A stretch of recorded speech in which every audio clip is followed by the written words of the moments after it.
raconter ce que j'ai un peu compris de ce pays.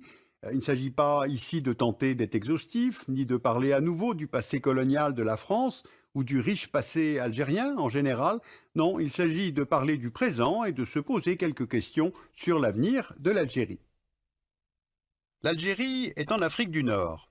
Elle a pour voisin à l'ouest le Maroc, le Sahara occidental revendiqué par le Maroc et la Mauritanie, le Mali et le Niger au sud, la Libye et la Tunisie à l'est, et le pays s'ouvre sur la Méditerranée par une vaste façade maritime.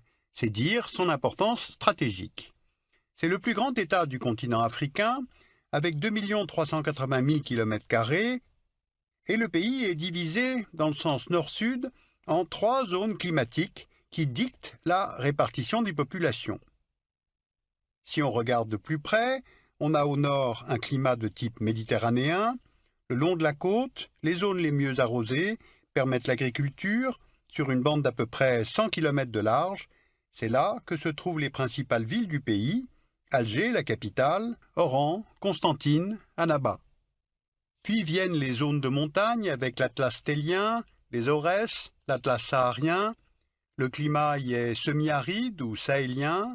Ce sont des zones de relief et de steppe qui permettent l'élevage des caprins et des ovins.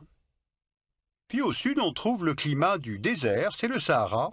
La zone est totalement aride et couvre les 5/6 du pays. Le pays compte presque 40 millions d'habitants en 2015, et si on regarde la carte de densité de population, on voit que la très grande majorité des Algériens, plus de 80%, vit au nord, surtout sur les côtes, dans les grandes villes, en climat moins aride. Les Algériens sont arabophones à 73% et berbérophones à environ 27%, et on compte aussi 0,1% de Touaregs, et enfin la quasi-totalité de la population est musulmane, comme l'indique symboliquement le drapeau du pays. Bien, alors voyons maintenant comment se porte l'économie algérienne. L'Algérie, c'est un pays agricole, mais on pourrait presque dire était un pays agricole, car aujourd'hui, la part de l'agriculture dans la formation du PIB est de 10% et le secteur emploie 11% de la population. Le pays produit principalement des céréales, agrumes, oliviers, culture de la vigne, élevage de bétail. L'essentiel du PIB est dû au secteur secondaire, c'est-à-dire l'industrie, qui représente 47% du PIB et 26% de la population active. Et puis enfin, il y a le secteur tertiaire qui contribue à 43% du PIB et emploie maintenant 63% des actifs. Le PIB algérien dépend donc fortement du secteur secondaire, car l'Algérie dispose d'un sous-sol très riche. Du phosphate près de la frontière tunisienne, du minerai de fer le long de la frontière marocaine et sur la côte, dans le massif montagneux du Hogar des mines d'or, de diamants, d'uranium, d'étain. On trouve aussi du zinc, du plomb, du charbon, mais je voudrais me concentrer surtout sur les hydrocarbures. Voici les principaux gisements. Au sud, le bassin de Regan, dans l'est, le bassin d'Edgeley, puis celui de Hassi Berkin et le bassin de Hassi Mel. Et du fait de ces ressources, l'Algérie est, pour la production, le 9e producteur de gaz au monde en 2014 et le 18e producteur mondial de pétrole. Et au niveau des réserves, elle est dotée de la 16e plus importante réserve de pétrole au monde et des 10e réserves de gaz. Au total, 95% et demi des recettes à l'exportation algérienne viennent du secteur des hydrocarbures. L'Union européenne achète d'ailleurs 34% de la production algérienne de pétrole et 60% de la production de gaz, ce qui en fait son premier partenaire économique. Alors tous ces chiffres pour vous faire mesurer le très haut niveau de dépendance du pays à ce seul secteur. Or, la conjoncture a changé, car on observe 3 phénomènes depuis 2014. Les exportations sont en baisse suite à la réduction de la demande européenne, du fait de la stagnation économique, mais aussi du fait du ralentissement de l'économie chinoise. Résultat, les recettes d'exportation d'hydrocarbures algériennes sont passées de 32 milliards de dollars au cours des 6 premiers mois de 2014 à 18 milliards pendant la même période en 2015. Deuxième phénomène, le prix du baril est passé de 112 dollars en juin 2014 à 45 dollars en novembre 2015 et les cours ne sont pas amenés à remonter. Et enfin, les grands gisements historiques du pays sont de moins en moins productifs. Résultat, l'Algérie ne parvient pas à boucler son budget avec un baril à 45 dollars. Elle puise dans ses cagnottes, notamment le Fonds de régulation des recettes. Les réserves de change du pays qui garantissent sa solvabilité sont passées de 179 milliards de dollars en décembre 2014 à 160 milliards en juin 2015. La balance commerciale est déficitaire depuis le début de l'année 2015 car le pays importe pratiquement tout ce qu'il consomme. Alors des économistes algériens ainsi que ceux du FMI estiment que le pays peut tenir sur ses réserves pendant 3 ou 4 ans, pas plus. Dit autrement, l'Algérie a quelques petites années pour lancer des réformes de structure et orienter la diversification des investissements. Or, ces réorientations ne semblent pas du tout à l'ordre du jour. Regardez sur ce planisphère les bassins de gaz et de pétrole de roche-mère, appelés à tort gaz et pétrole de schiste, nos sources étant les données de l'EIA. On voit que les premières ressources techniquement récupérables sont en Chine, les deuxièmes en Argentine, et l'Algérie détiendrait les troisièmes réserves mondiales, soit 20 000 milliards de mètres cubes, c'est-à-dire 4 fois plus que ces réserves de gaz naturel connues dans le pays. Voici la carte des principaux bassins de roche-mère en Algérie.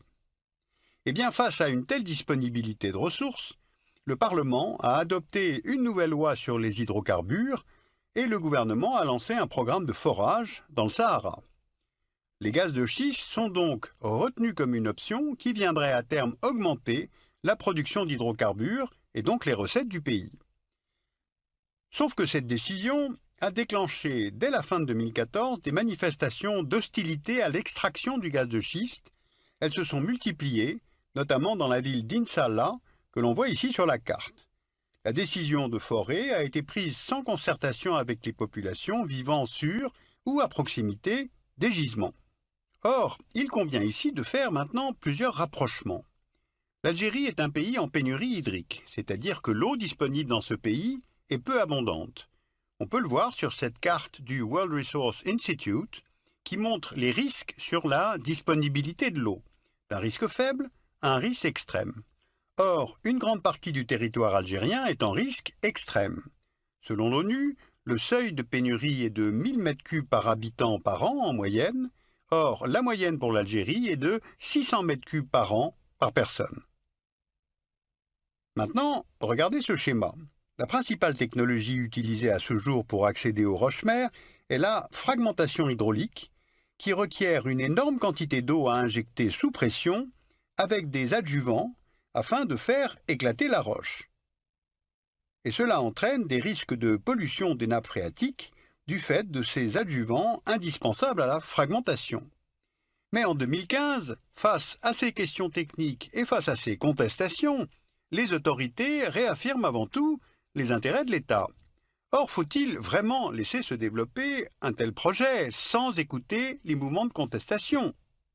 Car si on regarde une carte régionale, on voit que depuis quelques années, presque tous les États voisins de l'Algérie sont devenus instables.